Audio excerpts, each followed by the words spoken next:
So, hello, Facebook friends. Good evening. Thank you so much for joining us tonight for this very first special edition of Green Candidates Live, coming to you on the Green News Network. And we're very excited to have two fabulous candidates with us tonight.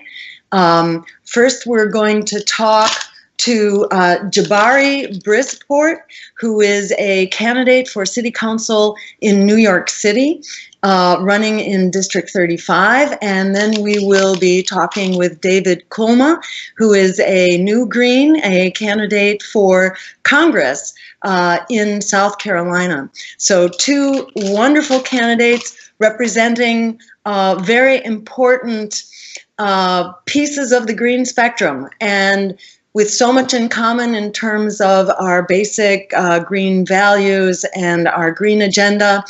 One running at the local level, fighting the battle in the neighborhoods, on the streets, and the other one fighting, excuse me, at the national level, at the congressional level.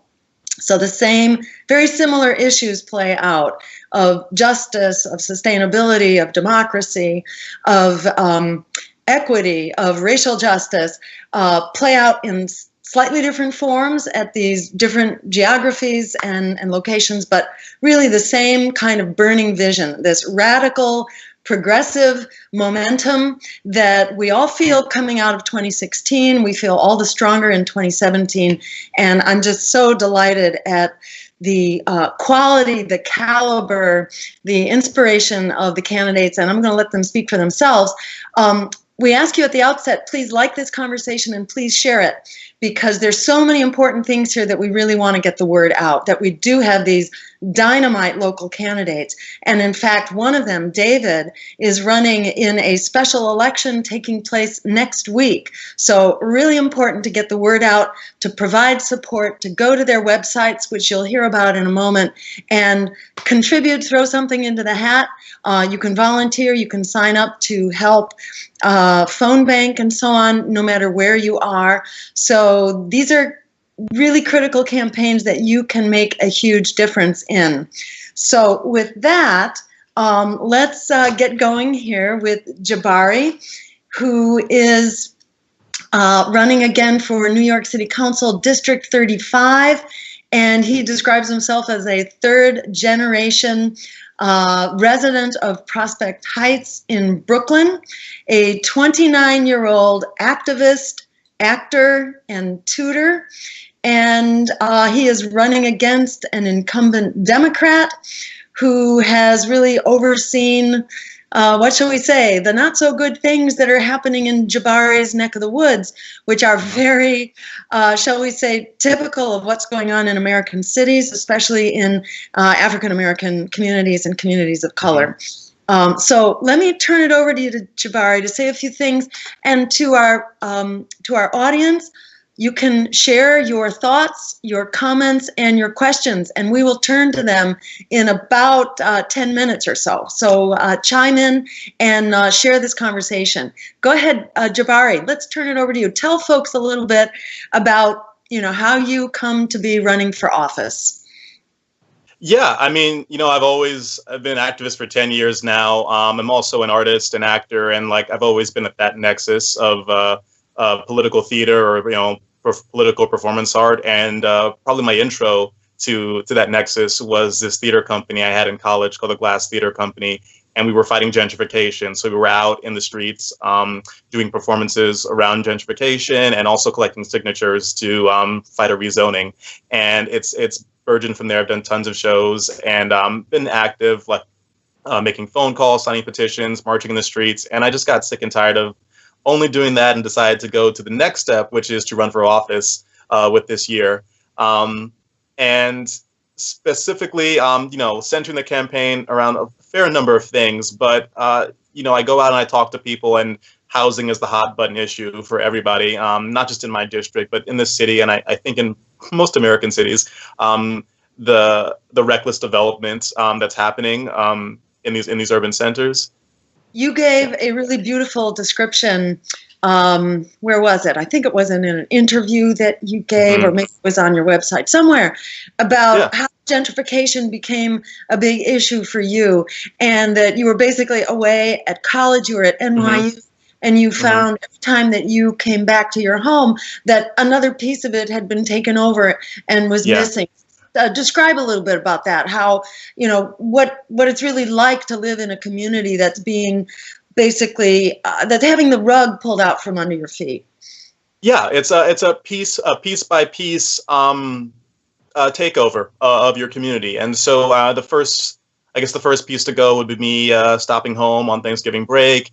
And we used to have this deli owner, we called him we called it the Green Store because it had a green storefront. And he was a Haitian man. I never knew his name. He was just a Haitian guy at the Green Store. And I grew up going to that store for candy. He would quiz me on math. Like if I, bought something, I had to tell him how much change I was getting back before I could get the change. And, I was in college. I came back for Thanksgiving break, and I found out that the store had closed down, and the Haitian man had gone back to Haiti because, the rent was too high.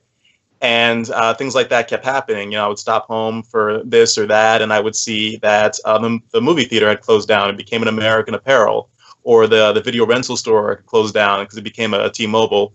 And one of the most ridiculous things I saw was this, our basic pizza shop closed down. And a month later, it was just a fancier pizza shop that had taken over. So it was just like a piece by piece gutting of the neighborhood until it was, did not represent the neighborhood I grew up in. Say a word about land trusts, because you're not only talking about what's not working, but you're also putting forward an agenda for how we can fix this with community-based, non-corporate, people-powered solutions. Say a word about land trusts. Yeah, because I always saying like gentrification, it creates racial animosity, but I like to say it's not really created by white people. It's more so created by capitalism. So a community land trust is a way for a community to organize into a nonprofit, and the city can sell public land to them, and they can be the stewards of the land or have the land leased to them, and they can have the final say on which developer is building on the land, who they're working with, whether it's union labor, all the good stuff that we all want. The people can have the final say. And say a few other words about, what are the issues that are most critical in your race? Yeah, absolutely. It's housing is a big thing. And then another thing we're fighting on that's important is police reform. And there are a lot of hot-button issues in New York City, like closing down Rikers jail, ending broken windows policing, and passing something called the Right to Know Act, which essentially says that if you're getting stopped by a police officer, you have the right to know why, and also the right to know who they are, which sounds like common sense legislation. And then our campaign is going a step further, and looking to bring more power to the people. So we're pushing for a civilian review board that's actually elected by the people, and also more participatory budgeting in the NYPD, so that people can actually vote on how the police are spending their tax dollars. And say something, Jabari, about you're running against an incumbent, and what should we know about your opponent? That she follows something, this ideology that's become known as like the Guggenheim model of development, which basically follows that if you bring like really glitzy, glamorous art spaces into a district, and then very quietly also sneak in luxury housing and condos while no one's looking, so that you get all the pomp and circumstance of bringing art and cleaning up the district while also pushing a lot of lower income people. And that's been happening in my district, and I can speak to it specifically as an artist, as someone that can see the ridiculous state of the district now, which is where we have the most number of cultural districts in Brooklyn, or cultural institutions in Brooklyn, and also, artists can't afford to live here. So I'm going to read a question off here, and I want to encourage people to ask questions of Jabari, whether you live in the district or, live in some other city. What occurs to you? What do you want to see in a candidate? What kinds of questions do you have? Valerie says, several lovely Greens are running in Brooklyn. So what about that? Who else is running in your race? Is there a Republican in the race? Do party labels matter in this race? Tell us about that. Yeah, in this race, it's just a kooky race. There's a Democratic challenger to the incumbent in the primary who also ran against her in 2013 and got second place in the running. So that's a rematch. I'm the Green. we just found out a week ago another Green may be running, so we might have a primary, which is just fun too. And there's also a Republican that stepped into the race 2 weeks ago, but get this, she's still registered as a Democrat. So why she's running on the Republican line, it's anyone's guess. But it's gonna be an interesting mix and potentially one of the most watched races in Brooklyn. Yeah, very interesting. How many people are on the city council? Just tell us a few basics like that. 51 members. New York City's big. If it were its own state, it'd probably be the 10th biggest state. It's around 8 million people. So we have 51 council members. Each council member presides over a district that's around 170,000 people, which could be its own city. And in terms of vote totals, around 20-something thousand people will come out to vote. Wow, 20,000 out of, did you say 150,000? Did I hear that right? Yeah, like 170,000 people living there, around 115 are registered. So yeah, it's like you're looking like a 20-25% voter turnout. Yes, very interesting. Okay, couple questions here. Chris asks, how are you going to fight against the racist war on drugs? Yeah, so things you can do are decriminalizing marijuana.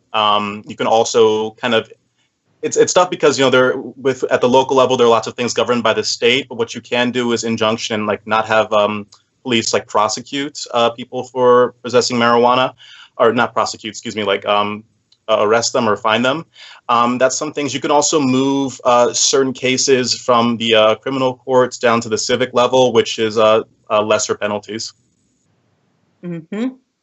Good. And what is the status of cannabis reform in New York City now? Is there, a movement to decriminalize, to legalize? What's happening?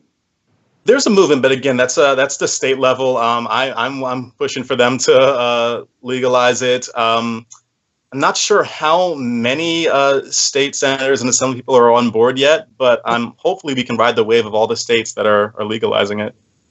Yes. And, certainly some cities are doing that as well. They may not be legal, but at least they deprioritize, they decriminalize, so that essentially the cops aren't doing anything about it. Yeah. Let's see. Lance asks, what's your plan to call out and fight against any potential election fraud that you might face on the part of establishment Democrats? Going back to the primary for the presidential election, right? Weren't there tens of thousands of names who they just like disappeared from the voter rolls in the Democratic primary, if I'm not mistaken? Yeah. I remember that. I mean, yeah, there were around 120,000 votes purged in Brooklyn, and then, funnily enough, they were back on the rolls in time for the congressional races. So it's funny how that works. I'm ready and willing to sue if I see any funny business. I mean, we'll ideally have Green Party members as helping out at the polls, being able to watch and make sure there's nothing going on, and then ideally I won't need to deal with election fraud because we'll just win this. That sounds great. Do you have a plan for turnout, for canvassing? Are you looking for more volunteers who might be willing to do some door knocking with you or some phone banking? Absolutely. We've, in terms of plan, we've identified around 15,000 non-Democrats, Greens, Independents, no party registration, and we'll target all them first before moving on to progressive Democrats, people that voted more so for Bernie in the primary, and then flipping all the other Dems we can. Also, hopefully, riding the wave after the primary, which I expect to be the Democratic primary, which I expect to be very bitter, to ride and be the second choice for whichever Democrat lost. And ideally, between our prior strategy and that, riding the wave, we should be able to scoop a lot of votes and win.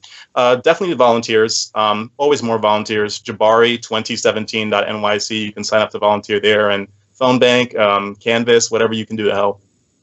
Great. Do you get matching funds in New York City? Is there some kind of a so-called clean elections funding? Tell people about that, because it's always a great incentive for people to make that contribution to your campaign if they know that it's going to get matched. What's the story there? Absolutely. New York City has matching funds that are 6 to 1 for every New York City resident. So if you live in New York City and you donate $100 to the campaign, the city kicks in $600. Or if you donate $50, the city kicks in $300. So, if you live in NYC, donate. If you don't, you can still donate, but also tell your friends in NYC that their money goes far. So help us out. Awesome. Okay, great. Daniel asks, what city council caucuses would you like to be a part of? Probably the Progressive Caucus, and then the caucus. It's the Caucus for Minorities. It's African American, Latino, and Asian Americans, which were the ones established. I would also love to create an animal rights caucus. I'm a vegan and a big animal lover, and that's something I'd be interested in creating as well. Awesome. And let's see. April says, close the for-profit prisons. What's your stance on prisons and prison reform? Prisons, yeah, we need major prison reform, and I'm totally on board with closing down Rikers and moving to more humane-based rehabilitation centers, ones that have actual livable spaces, and also focus less on, again, like locking up incarceration and more so on rehabilitation, seeking to reintroduce into society, and also, stopping things before they happen, looking to preventative measures, diversionary measures, in order to have a society that's focused on a more justice. Yes. Yep. And so have you been looking at revenue issues? I know lots of city budgets get gobbled up in policing in particular. I know in Los Angeles, it's half of the city budget, actually 50%. It's like the U.S. budget, 50% Wow. of the U.S. Discretionary budget is spent on the military. In fact, it's quite a bit more than that now. It's more like 55%. Right. Yeah. So I'm wondering, what's the status of that in New York City? How much is being spent on excessive policing, and what kinds of programs would you like to see getting more funding, especially for the kinds of prevention things that you're talking about, for after-school programs, for sports, for music in the schools, for cultural enrichment, et cetera? Yeah, that's a great question, because the NYPD budget is around $5.2 billion. And a lot of people don't know this. The NYPD is basically a standing army. It's the biggest police force in the nation. It's 34,000 people. I think in a distant second is Chicago with like 12 or 13,000 cops. So New York City, it's as big as the next 4 or 5 police departments combined. And it's a massive budget. And, that's kind of why I want to crack into it with this participatory budgeting, have people voting more on how the budget's spent itself. And I've polled people, and people have come with all kinds of great ideas, such as, bringing more social workers onto the force with the money, demilitarization. I had a friend that had a really brilliant idea of having a program where cops can go into schools, not to arrest anyone, but to talk with students about what their rights are, so they know, how they interact with the law, that can de-escalate a lot of situations right there. Just a basic knowledge of what their rights are. Yes, absolutely.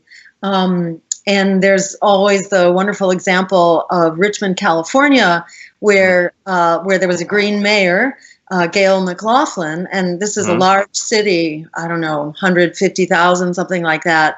Very poor, industrialized, very polluted, high unemployment, high crime. In comes the Green mayor and this very progressive bunch of candidates who were elected to city council and so on. And they basically implemented a community-based policing program, got cops out of the cars, out on the streets, nice, to people, promoting jobs, supporting local small businesses, and their crime rate took an absolute nosedive, and also the violence on the part of police practically disappeared in terms of, police committed homicides.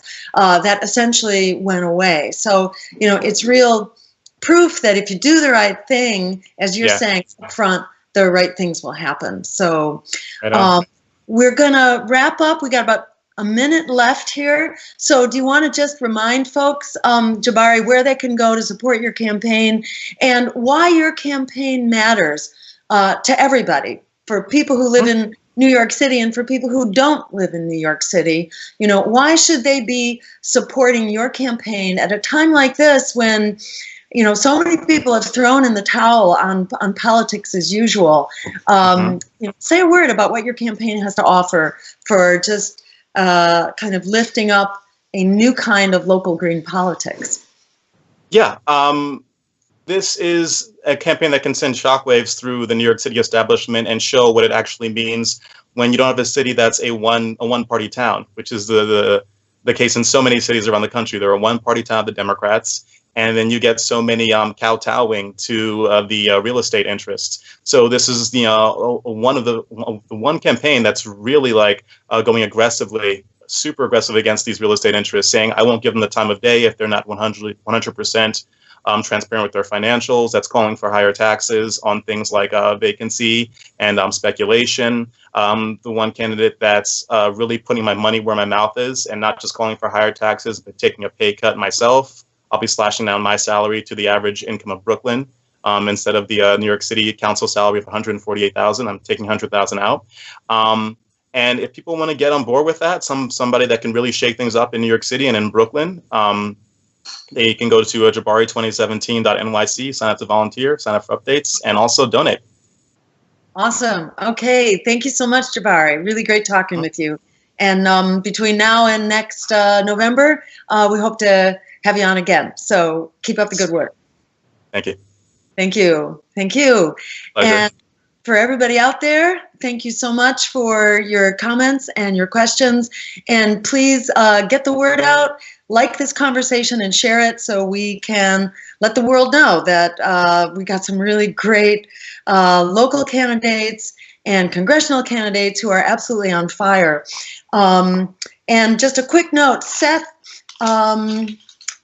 Caperdale was going to be on tonight and he was scheduled. So apologies to those who've tuned in waiting for Seth.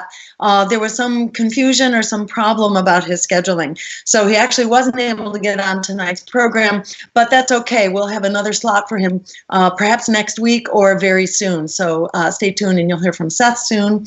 So now we're going to turn to David Kulma. Again, David is a teacher and a musician. He's also a videographer, a family kind of guy, and a dog owner, and a concerned citizen.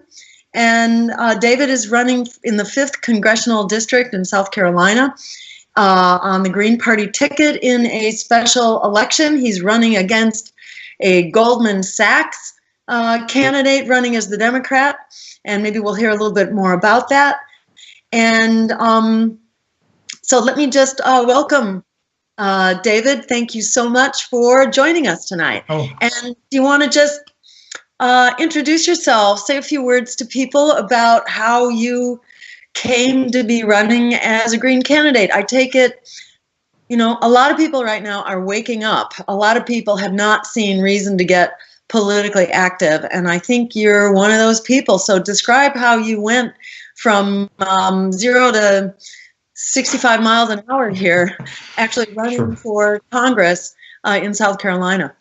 Yeah, well, thanks so much for having me here tonight. It's been, it was really great to hear so much about Jabari's run in Brooklyn there. That's, I was learning astounding things and writing them down, so wanting to know more. So, so about me, so I, well, like some other people I know that I've met since that in the past few months down here in South Carolina, I was really interested in Bernie during the primary as a Democrat. It was, you know, Democratic politics I'd never really seen before, and then once that was all over with, it was, I can't do what everybody else was wanting to do, and so I followed and I voted for you, Jill, in the November election. And going back to the Democrats after all that was over with was something that just seemed ludicrous to me in many ways. But I wanted to make sure that after Donald Trump became president, that people were going to be talking about progressive issues and values immediately. And I just happened to live in the place where Mick Mulvaney, if you're paying attention to Trump's budget and stuff, he's the new OMB director who's saying awful things about like Meals on Wheels, and that somehow being compassionate towards people is being compassionate toward taxpayers. And I don't know who he means when he's talking about taxpayers, because all those poor people that are going to be hurt by Trump's budget, they're taxpayers too. So anyway, so he left, and so there's a special election on Tuesday, on June 20th, and I wanted somebody to stand up and talk about, universal health care and free public college and wiping away student loan debt and other things that we can talk about that. And I noticed that there's, it's a heavily Republican district, and there were 7 Republicans, and they were all somebody I couldn't handle. And then the Democrats decided to put up somebody, a rich guy who's a tax attorney at Goldman Sachs, and before that worked as a tax attorney at ExxonMobil. And my guttural screams and running around after I found that out in my house basically said, let me know that I was going to have to be the human being who stood up and said, we need universal health care, even in a very red place like South Carolina. And as I understand it, you actually wrote to the Democratic and Republican parties. Well, I wrote to the Democrats and the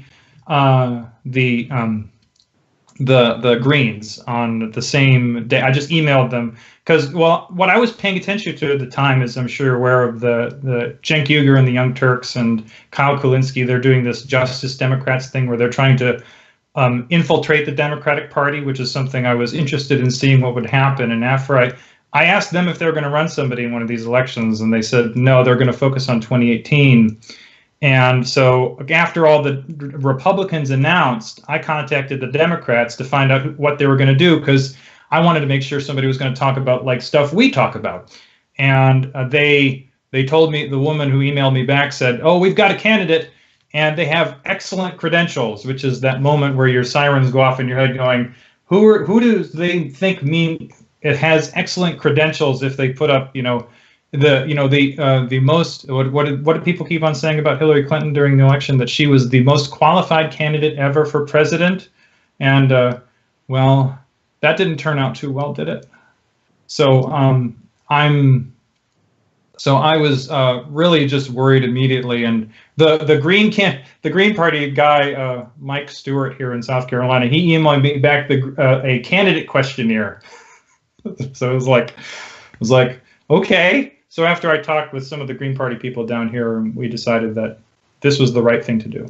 So, and after 3 months, it was the right thing to do. I'm very glad that I've been doing this. Well, that's really exciting. And tell us, what is the status of the Green Party in South Carolina? Well, luckily, unlike in some other states, we do have ballot access, which means that there wasn't a large fight to get me. So I'm on the ballot. My name is there. We had a little nominating convention. So in my area of South Carolina, there isn't a local, the localist Green Party is like 2 hours away. So my campaign manager, Greg Jokoy, is driving from his home 2 hours away to over to Rock Hill where I live and back, So it's like he's spending 4 hours in the car some days to help us do this campaign. So we're hopefully we're exciting people as we're being able to talk about all of our issues. And we've actually been able to be in lots of multi-candidate forums, and we were in a debate this morning. I was with the Democrat, the Republican, and the local centrist party, the American Party candidate. We taped the thing live to be broadcast tomorrow night on local public television. So I'm getting some play here, which is really wonderful. And so we're hoping to be able to build some local Green Party chapters after when the campaign is over with. So very exciting. And say a few words, what kind of a reception you're getting. That's so great that you're actually being included in these public discussions and on public TV. That's something, that should be taken for granted. That's what an election should be about. It should be about providing choices and voices, and regrettably, it doesn't happen a lot.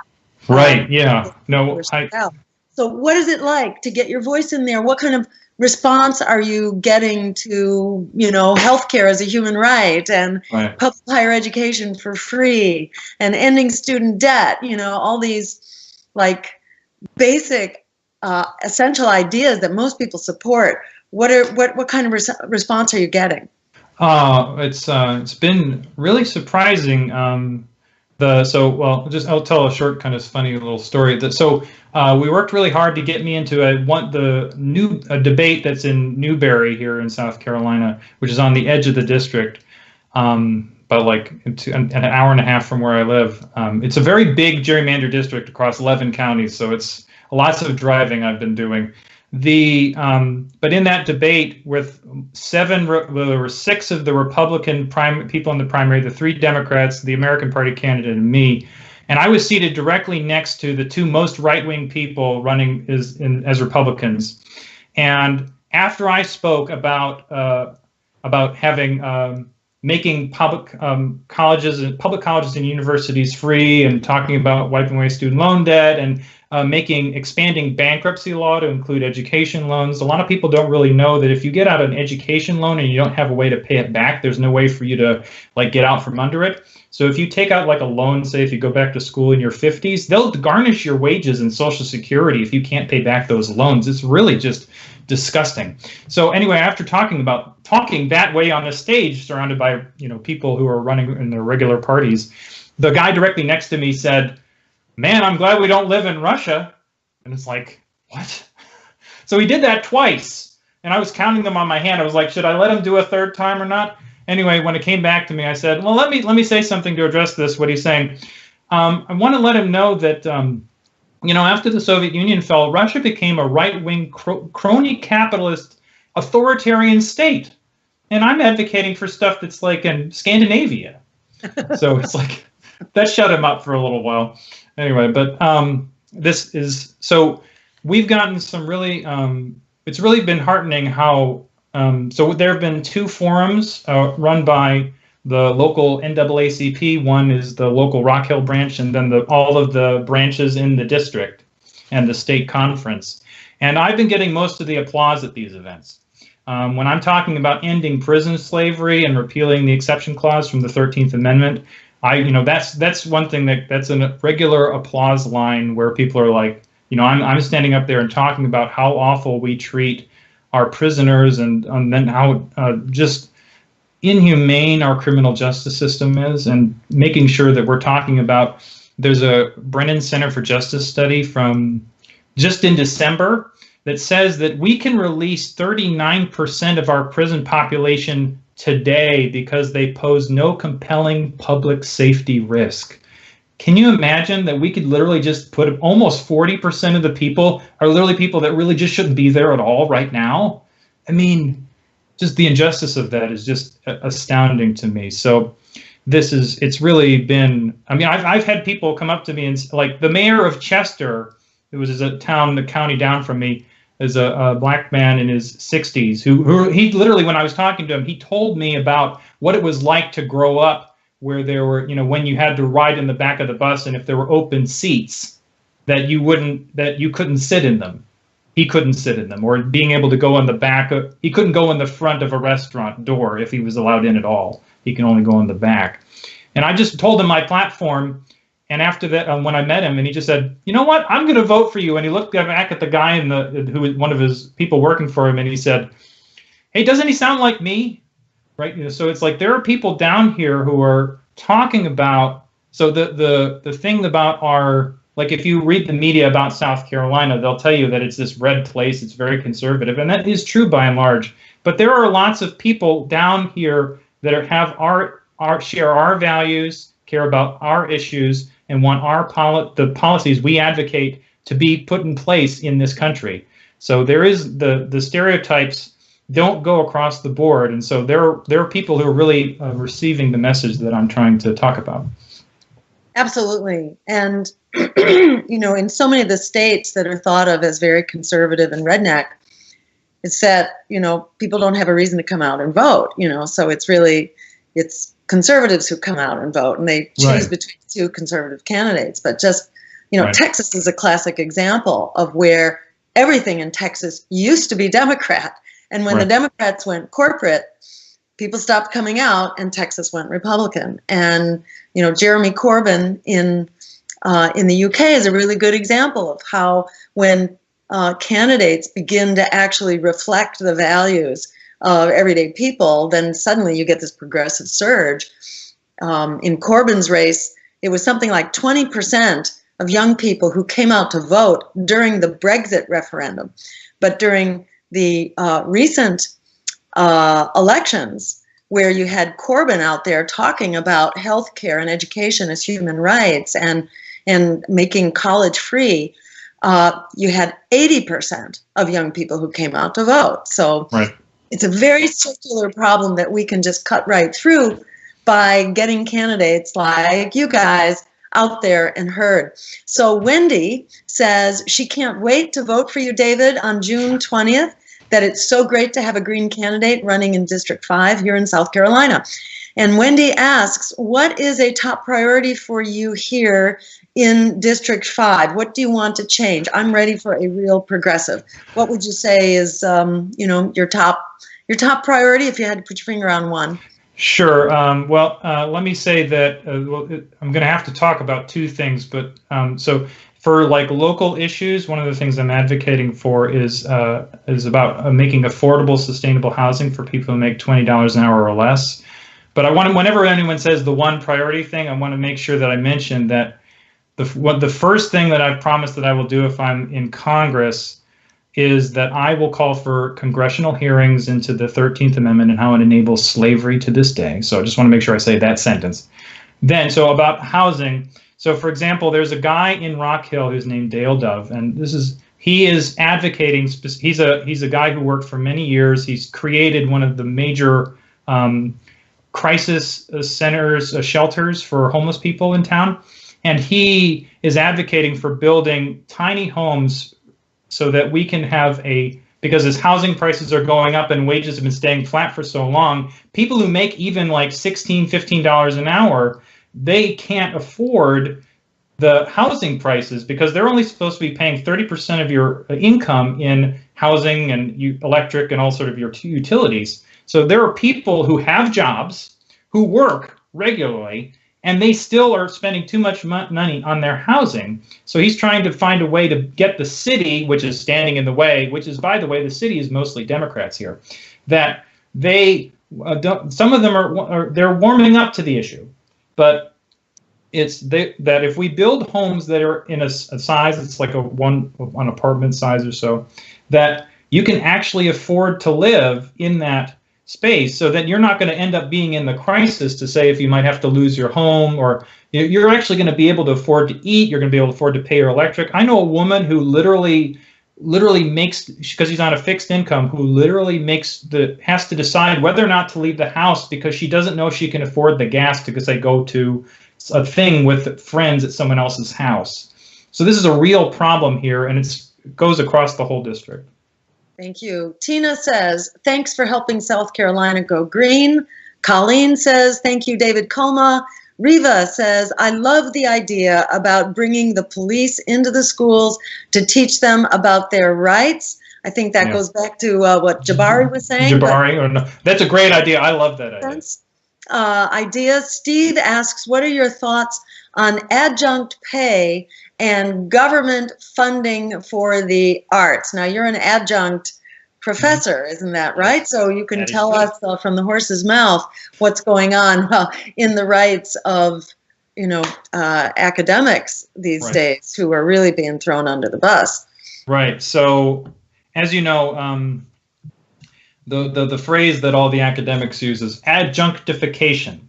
So it's basically we're taking, like people who have professional degrees, and we're looking at them and saying, you know what, we should treat you as badly as the people that are working at Walmart, at Target, or any of these places that are like at a fast food restaurant, where these people who really do need to be making living wages and are doing the fight for 15 and all these other things to get living wages at their jobs that I fully support, and unions, that this same problem is happening to professors and that they're slowly whittling away tenure track lines to the point that most of the people who work at universities are like me. They're people who are making, I make, what's it now? I got a little raise. So I get, $2,400 a class.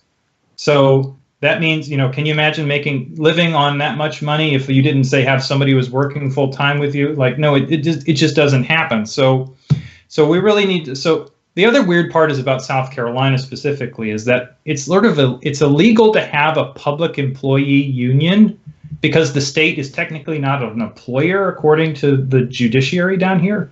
It's like really terrible.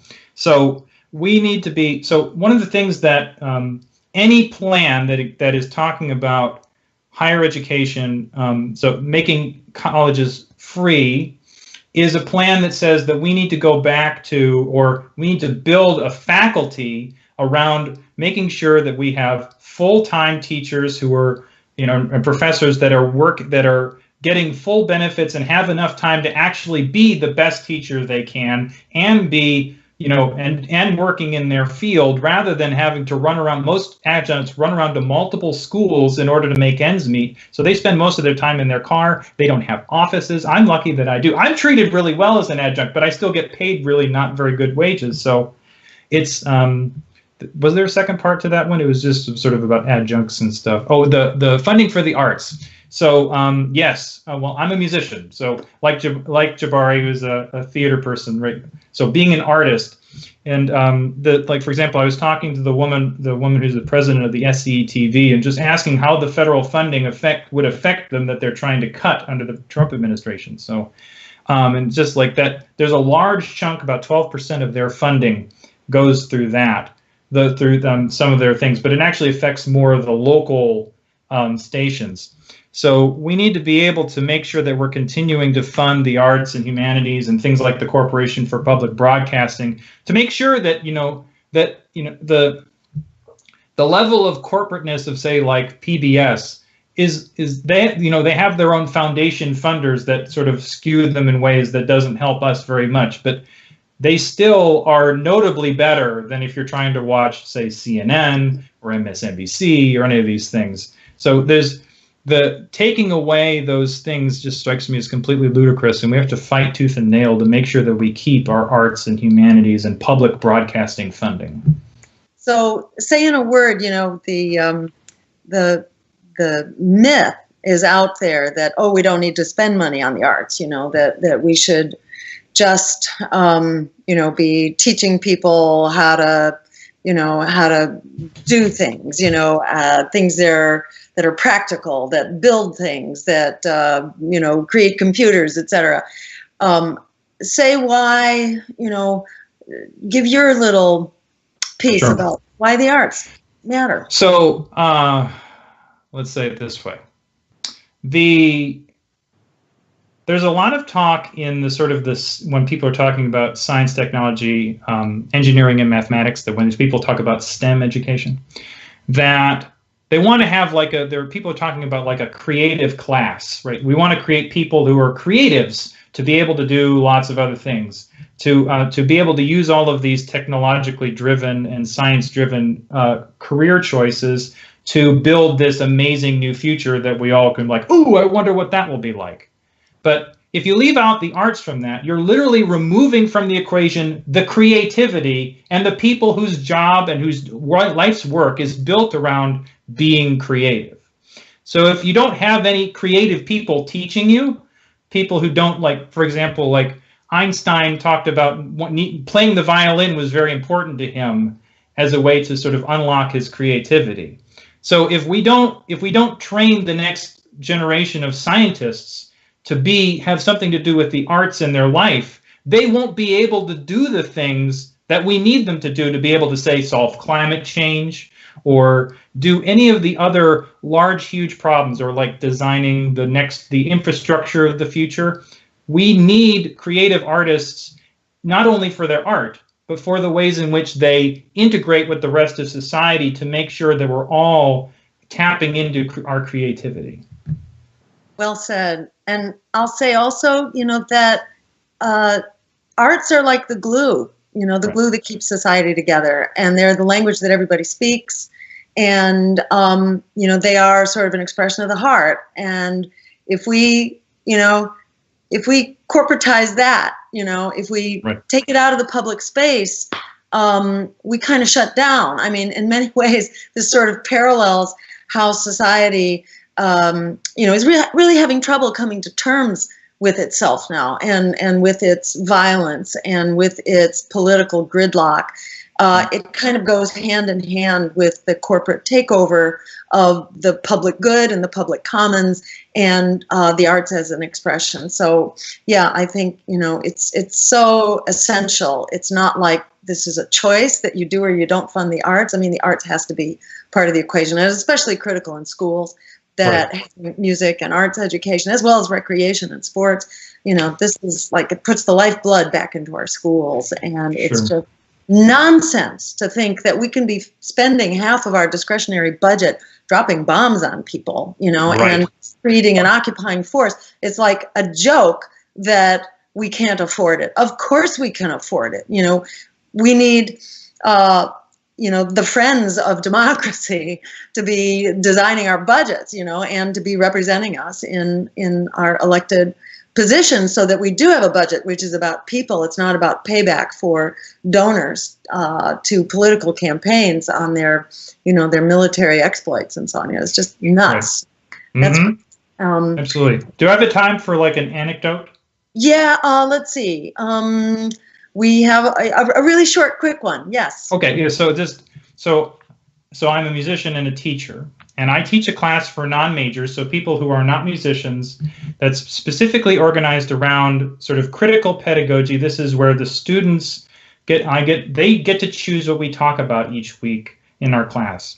And so this allows me to talk about music with them in a way that is embedded directly in our society and is embedded directly and relevant to their lives. But I'm getting to cover what I need to. But in that, the reason I bring this up is that the ability to use music as the means by which we talk about racism and sexism and corporatism, and the way the music business is and the government is set up is designed to make sure that we, as the lower classes in this country, are divided from one another and kept apart and not able to come together as a political force, is something that is, I do that work directly tied to music as a teacher.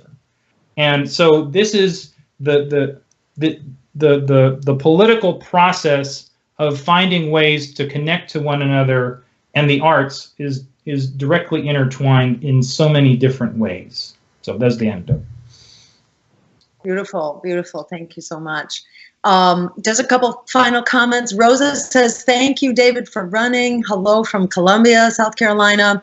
Allie says, I hope the young people passionately support David. This is the way we could have true democracy and improve the quality of life for our people. So, David, let me just give you a minute to do a quick sign off here. We're about at our end time. So, just drive home, why people should support your campaign, whether they live in South Carolina or not. Here you're running in a special election. So it's a great time to sort of set an example and to raise the bar for what we can be fighting for all over the country. Give a pitch for why your campaign and then how people can support it. Sure. So if you care about things like democracy, peace, protecting the environment, and social justice, and if you really want us to do something about making sure we have universal health care, free public college, that we have affordable housing, that we eliminate slavery from our prisons, and that we get money out of politics, there is only really one choice in the election that I'm running in, and that is this David Kulma, which you can go to votekulma.org. That's our website. You can learn about the campaign more. You can donate. There's a donate page.